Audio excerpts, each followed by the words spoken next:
મંગલમૂર્તિ મહાપ્રભુ શ્રી સહજાનંદ સુખરૂપ ભક્તિ ધર્મ સુત શ્રી હરિ સમરું સદાય અનુપ.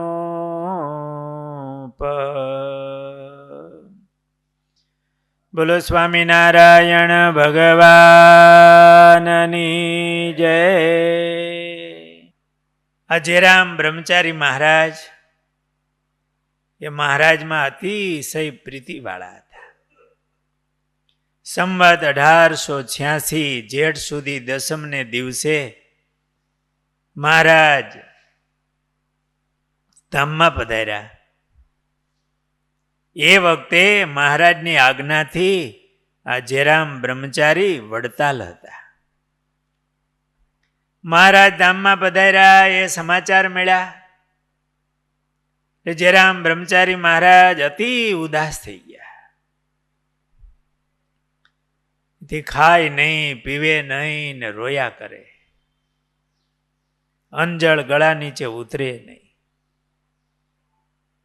મહારાજમાં બહુ પ્રીતિવાળા હતા અને મહારાજ મહારાજ એમ બોલે રાખે. મહારાજને હંભેરા રાખે. આ બ્રહ્મચારી મહારાજ બહુ રડતા હતા અને બ્રહ્મચારી હતા એટલે દેવની સેવા કરતા હોય. મંદિરમાં થાળ ધરાવે, સેવા કરે.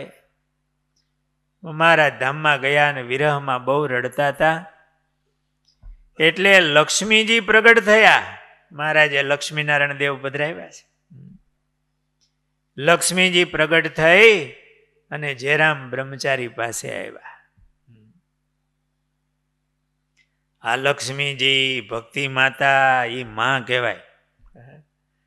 મારે એક હરિભગત હતા, એને કંઈક પ્રાર્થના કરવી હોય ને એટલે ધર્મ ભક્તિ વાસુદેવ, ધર્મદેવ ભક્તિ માતા પધરાવ્યા હોય કે ઘનશ્યામ મહારાજનું સ્વરૂપ હોય તો એ ભક્તિ માતાને દંડવત કરે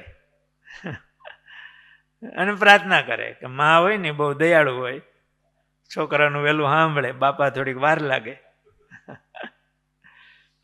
અને એને કે ભક્તિ માતાને કે મહારાજને કંઈક કયો એમ.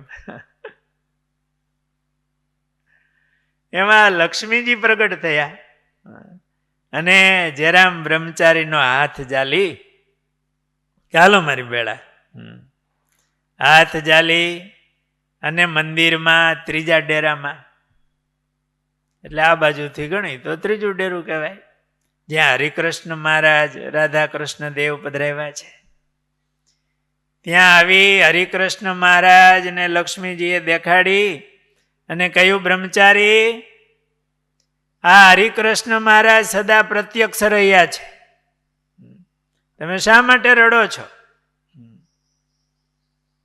એ જ વખતે મહારાજ હરિકૃષ્ણ મહારાજ મૂર્તિમાંથી પ્રગટ થઈ અને મહારાજે કીધું કે બ્રહ્મચારી, અમે આ હરિકૃષ્ણ સ્વરૂપે સદાય પ્રત્યક્ષ છીએ અને સદા તમારી સાથે છીએ, તમે ચિંતા નહીં કરતા,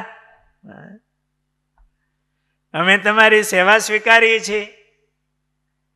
એમ વાત કરી મહારાજ બ્રહ્મચારી મહારાજને ભેટ્યા. ભેટી આશ્વાસન આપી ને પાછા મહારાજ મૂર્તિમાં લીન થઈ ગયા. આમ અને બ્રહ્મચારી મહારાજ બહુ રાજી થયા. પોતે વિરહમાં ઝૂરતા હતા, ખાતા નહોતા, પીતા નહોતા, મહારાજ મહારાજ એમ બોલતા હતા. તો લક્ષ્મીજી લઈ ગયા મહારાજ પાસે અને મહારાજે દર્શન આપીને બ્રહ્મચારી મહારાજને ભેટી કે અમે તો તમારી સેવા સ્વીકારી છીએ, અમે પ્રગટ છીએ, અને એમ આશ્વાસન આપ્યું.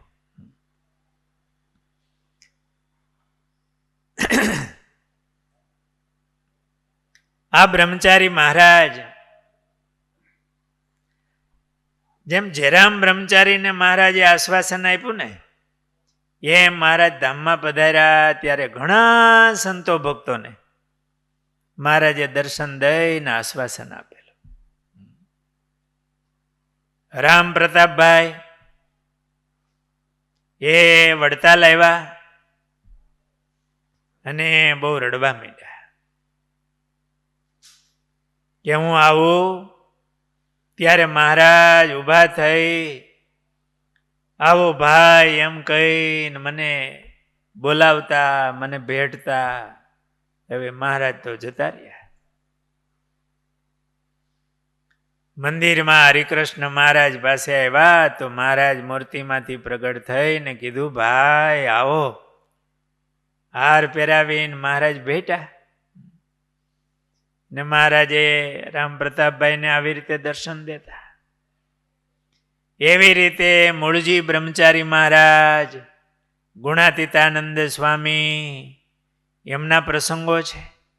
બ્રહ્માનંદ સ્વામી જુનાગઢથી આવ્યા, ગોપીનાથજી મહારાજ પાસે આવીને આમ સ્વામી એકદમ વિરહમાં ગળગળા થઈ ગયા. તો મહારાજ પ્રગટ થઈને બ્રહ્માનંદ સ્વામીને પણ દર્શન આપ્યા. ધામમાં ગયા પછી પણ અમુક સમય સુધી એવા ભક્તોને મહારાજ દર્શન દેતા રહ્યા, આશ્વાસન આપતા ગયા. નહીતર તો આ બધા ભક્તો મહારાજની પાછળ રે એમ નહોતા, એવા પ્રીતિવાળા. આ જેરામ બ્રહ્મચારી મહારાજ, એમને પણ મહારાજે આવી રીતે આશ્વાસન આપી ભેટી અને અમે તમે પ્રત્યક્ષ છે, તમારી સેવા સ્વીકારી છે એમ કહીને આશ્વાસન આપેલું, દર્શન આપેલા અને સ્વામીનો વિરહ હળવો કર્યો. સહજાનંદ સ્વામી મહારાજની